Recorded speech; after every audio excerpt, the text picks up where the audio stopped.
Hi everyone, welcome back to the Bong academy YouTube channel. আমি তোমাদের সৌমেন দা। তো আজকে তোমাদের এসএসসি গ্রুপ ডির এক্সাম সংগঠিত হয়ে গেল। আশা করি প্রত্যেকে এক্সাম ভালো দিয়েছো। কার কেমন হয়েছে এক্সাম অবশ্যই কমেন্ট বক্সে জানাবে, কার কত স্কোর হচ্ছে। তো আজকের এই ভিডিওতে তোমাদেরকে আমি এক্সপেক্টেড কাট অফ বলতে চলেছি, কত পেলে তোমরা এই পরীক্ষাটা পাস করবে। কারণ কাট অফটা নির্ধারিত হবে কিন্তু 45 নম্বরের ওপর। কেন বলে 45 নম্বরের ওপর?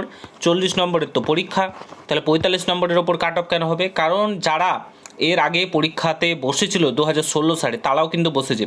তাদেরকে এক্সপিরিয়েন্সের জন্য 5 নম্বর করে কিন্তু দেওয়া হবে, ঠিক আছে? তো তাদের জন্য 45, তো 45-এর ওপর কাট অফ। কিন্তু চিন্তা নেই, কাট অফ অত যাবে না। তো কত কাট অফ যাবে তোমরা অনেকে চিন্তিত রয়েছো। পুরো ভিডিওটা দেখো, সমস্ত কিছু তোমাদেরকে বলছি। চ্যানেলে নতুন হলেও তো অবশ্যই চ্যানেলটাকে সাবস্ক্রাইব করে পাশে থাকা বেল আইকনটাকে প্রেস করে দেবে। যখনই আমি নতুন ভিডিও আপলোড করব তার নোটিফিকেশান পেতে অতি অবশ্যই চ্যানেলটাকে সাবস্ক্রাইব করে দেবে।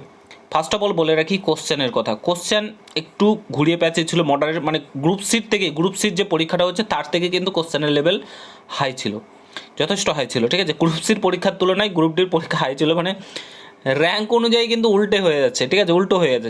যাই হোক, কোশ্চেনটা একটু মডারেট টাইপের ছিল এবং অনেকেই ভুলও করেছে, অনেক কটা কোশ্চেনও ভুল করেছে। নেগেটিভ মার্ক যেহেতু নেই, নেগেটিভ খাবে না, কিন্তু ভুল করেছে।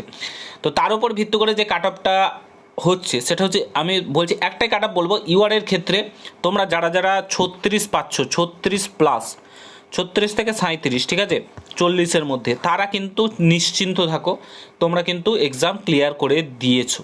তোমরা যারা যারা বাড়িতে এসে দেখছো 36 থেকে 37টা ঠিক হয়েছে, আর চিন্তা নেই, তোমরা কিন্তু এর পরের স্টেপের জন্য কিন্তু তোমরা ডাক পাবেই পাবে। এটুকুন তোমাদেরকে বলে দিতে চাই যে তোমাদের যারা 36 থেকে 37 পাচ্ছ, 36 থেকে 35 থেকে 36ই ধরে রাখো, 35ও যারা পাচ্ছ, 34ও যারা পাচ্ছ, তারাও কিন্তু ইউআরের ক্ষেত্রে বলছে। বাদ বাকি তোমরা এসসি এসটি ওবিসি যারা রয়েছে 1-2 করে কম ধরে নাও, ঠিক আছে? তো তোমাদের এই কাট অফটা যেতে চলেছে, তোমরা যেদিনকে রেজাল্ট প্রকাশিত হবে ভোটের পর, তখন কিন্তু তোমরা দেখতে পেয়ে যাবে, ঠিক আছে? তো এই কাট অফটা নিয়েই তোমরা চলতে পারো পরের স্টেপের জন্য। সামনে তো ভোট চলে এলো, আর তো কোনো এক্সাম নেই সামনে আপাতত, ঠিক আছে? তো পড়াশোনা চালাও। ভোটের পর যদি কোনো নোটিফিকেশান বার করে তো বার করে, না হলে হরি বল, ঠিক আছে? তো ভিডিওটা শেয়ার করবে, তোমাদের মতামত জানাবে। চ্যানেলে নতুন হলে অবশ্যই সাবস্ক্রাইব করে যাবে, ঠিক আছে?